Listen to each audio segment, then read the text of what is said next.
तो दोस्तों आपका स्वागत है आज की बड़ी खबरों में और मुख्य समाचारों में। जानेंगे दिन भर की वो बड़ी खबरें जो खबरें आप तक गोदी मीडिया नहीं पहुंचाता है, इसलिए आप हमारे साथ इस वीडियो में बने रहिए।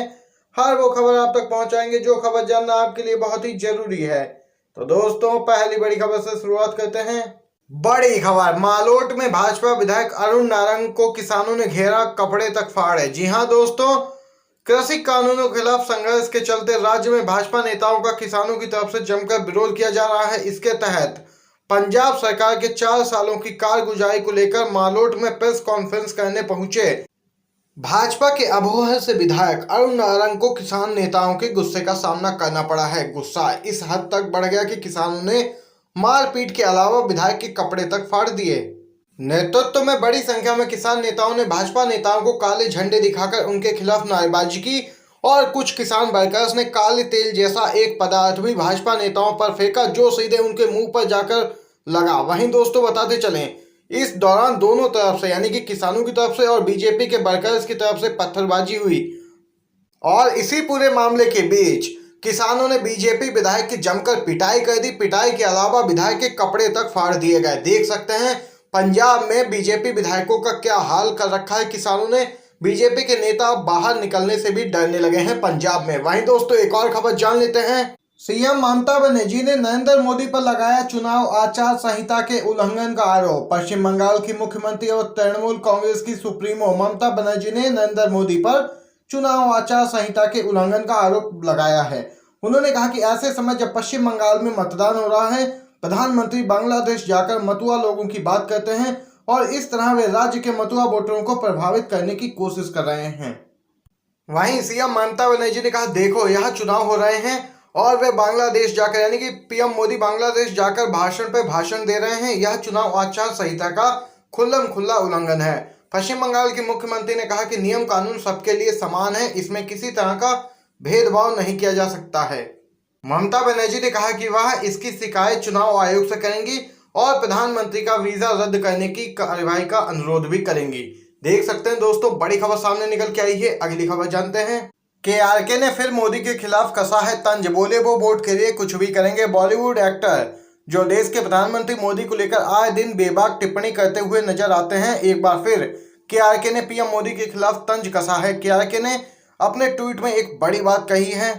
केआरके ने ट्वीट करते हुए लिखा, ये सबूत है इस बात का कि मोदी जी के लिए देश और देशभक्ति सिर्फ वही है जिससे वो वोट पा सकें। उनके लिए कोई अछूत नहीं है।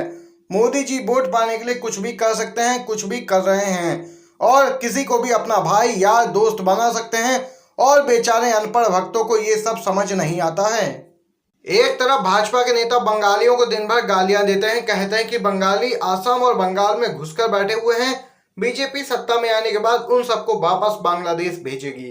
दूसरी तरफ मोदी जी खुद को बांग्लादेश की आजादी का सिपाही बता रहे हैं और बांग्लादेशियों को भाई बंधु। एक और खबर जान लेते हैं दोस्तों। बीजेपी सांसद का इशारा, सुप्रीम कोर्ट की रजिस्ट्री व लिस्टिंग सेक्शन में दखल अंदाजी करते हैं कानून मंत्रालय के अफसर। जी हां दोस्तों, बीजेपी सांसद सुब्रमण्यम स्वामी अपनी ही पार्टी को असहज करने का कोई भी एक मौका नहीं छोड़ रहे हैं। उनका ताजा हमला कानून मंत्रालय पर हुआ है। उन्होंने आरोप लगाया है कि कानून मंत्रालय के अफसर सुप्रीम कोर्ट की रजिस्ट्री व लिस्टिंग सेक्शन में लगातार दखल दे रहे हैं। इससे कोर्ट की साख और काम दोनों ही प्रभावित हो रहे हैं। सुब्रमण्यम स्वामी ने कानून मंत्री रविशंकर प्रसाद से आग्रह किया है कि वह अपने अफसरों को हिदायत दें कि ऐसा ना करें। इससे कोर्ट की साख पर बट्टा लग रहा है। उनका कहना है कि वह खुद कानून मंत्री रह चुके हैं, वह बखूबी समझते हैं कि ऐसा नहीं किया जाना चाहिए।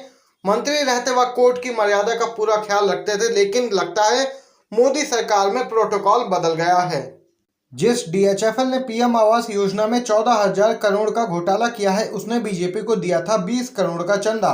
जब डीएचएफएल ने बीजेपी को 20 करोड़ का चंदा दिया तो उसका अधिकार तो बनता है कि वह प्रधानमंत्री आवास योजना में मोदी जी की सरकार से 1880 करोड़ रुपए की ब्याज सब्सिडी वसूले और 14,000 करोड़ रुपए का घोटाला करे।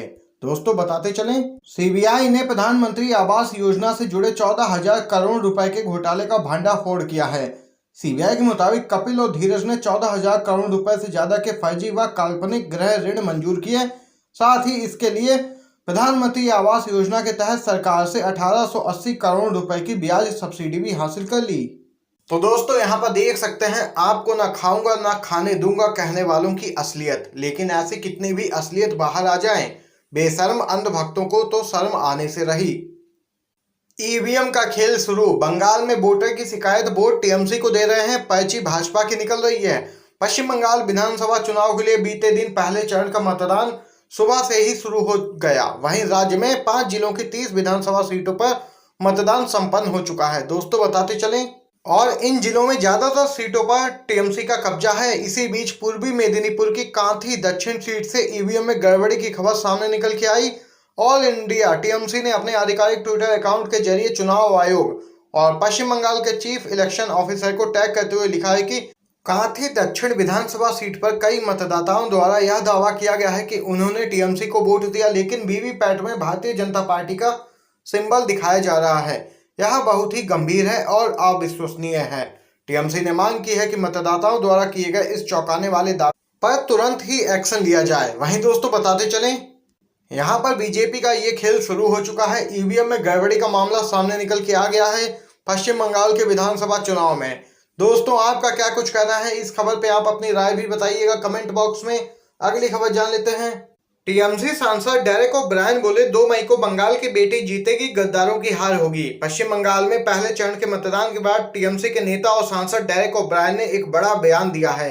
उन्होंने कहा है कि 2 मई को जब नतीजे आएंगे पश्चिम बंगाल विधानसभा चुनाव के, तो उसमें बंगाल की बेटी ही जीतेगी और गद्दारों की हार होगी। भाजपा नेताओं को टूरिस्ट गैंग बताते हुए डायरेक्ट ने कहा कि प्रधानमंत्री मोदी और गृह मंत्री अमित शाह के साथ ही उनके टूरिस्ट गैंग के सदस्य लगातार संस्थानों को खत्म करने का प्रयास कर रहे हैं। डायरेक्ट ने भाजपा पर बंगाली संस्कृति से खिलवाड़ करने का आरोप लगाया। उन्होंने कहा कि पश्चिम बंगाल की नारी जब तक चाहेगी तब तक साड़ी पहनती रहेगी, भाजपा इसे खत्म नहीं कर सकती है। और वहीं टीएमसी प्रमुख ममता बनर्जी ने सीधे सीधे भाजपा पर आरोप लगाया है कि वो यूपी से गुंडे भेजकर बंगाल को अशांत करने की कोशिश कर रही है। चलिए दोस्तों अगली खबर जानते हैं। कन्हैया कुमार ने मोदी को सबसे बड़ा झूठा बताया, वहीं शर्मा की तुलना महाभारत के कंस से की। दोस्तों भाकपा नेता कन्हैया कुमार ने भाजपा पर निशाना साधते हुए पीएम मोदी को सबसे बड़ा झूठा कहा और असम में भगवा पार्टी के शीर्ष नेता हेमंत बिस्व शर्मा की तुलना महाभारत में मथुरा के अत्याचारी शासक राजा कंस से कर दी। कन्हैया कुमार ने बांग्लादेश की आजादी के लिए जेल जाने संबंधी मोदी की टिप्पणी को सबसे बड़ा झूठ बताया। मोदी बांग्लादेश की यात्रा पर हैं, जहां उन्होंने यह टिप्पणी की। उन्होंने असम के लोगों से आग्रह किया कि वे उन लोगों का समर्थन न करें जो राष्ट्रवाद के नाम पर देश के संस्थानों को बेच रहे हैं। कन्हैया कुमार असम में भाकपा प्रत्याशी मुनीन महंता के लिए प्रचार कर रहे थे। शर्मा पर निशाना साधते हुए कन्हैया कुमार ने कहा कि यह एक नेता है जो खुद को मामा कहते हैं। कंस भी भगवान कृष्ण के मामा थे। आप राजनीतिक सच देख सकते हैं। मैं यह सिर्फ जानना चाहूंगा कि 5 साल पहले राज्य में किए गए बीजेपी के वादे कितने पूरे हुए हैं। वहीं पीएम मोदी पर हमला बोलते हुए वामपंथी युवा नेता कन्हैया कुमार ने सवाल किया कि क्या सालाना 2 करोड़ नौकरियां दी गई हैं बेरोजगार युवाओं को, या देश में काला धन वापस लाया गया जैसा कि बीजेपी ने 2014 में वादा किया था। यहाँ पर देख सकते हैं कन्हैया कुमार ने पीएम मोदी को सबसे बड़ा झूठा बताया। वहीं हेमंत बिस्व शर्मा की तुलना महाभारत के कंस से की है। एक और खबर जानते हैं दोस्तों। योगी सरकार के रिपोर्ट कार्ड में झूठा दावा, किसानों की कर्ज माफी आंकड़ों में झोल, आरटीआई में हुआ है बड़ा खुलासा। दोस्तों किसानों के कर्ज माफी को लेकर उत्तर प्रदेश की योगी सरकार के झूठे दावों का खुलासा आरटीआई के जरिए हुआ है। 4 साल बेमिसाल का नारा देकर योगी सरकार ने 86 लाख किसानों के कर्ज माफी का दावा किया है, जबकि आरटीआई में खुलासा हुआ है कि इतने किसानों की अभी तक कर्ज माफी भी नहीं हुई है जितना कि योगी सरकार ने 86 लाख किसानों का दावा किया है। आरटीआई में सामने आए इन आंकड़ों के बाद अब सरकार के 4 साल के रिपोर्ट कार्ड पर सवाल खड़े हो गए हैं। दोस्तों आज की सभी बड़ी खबर और मुख्य समाचार आप तक पहुंचाए हैं HRI न्यूज के माध्यम से। अगर आपको ये वीडियो पसंद आया हो तो वीडियो को लाइक कीजिएगा।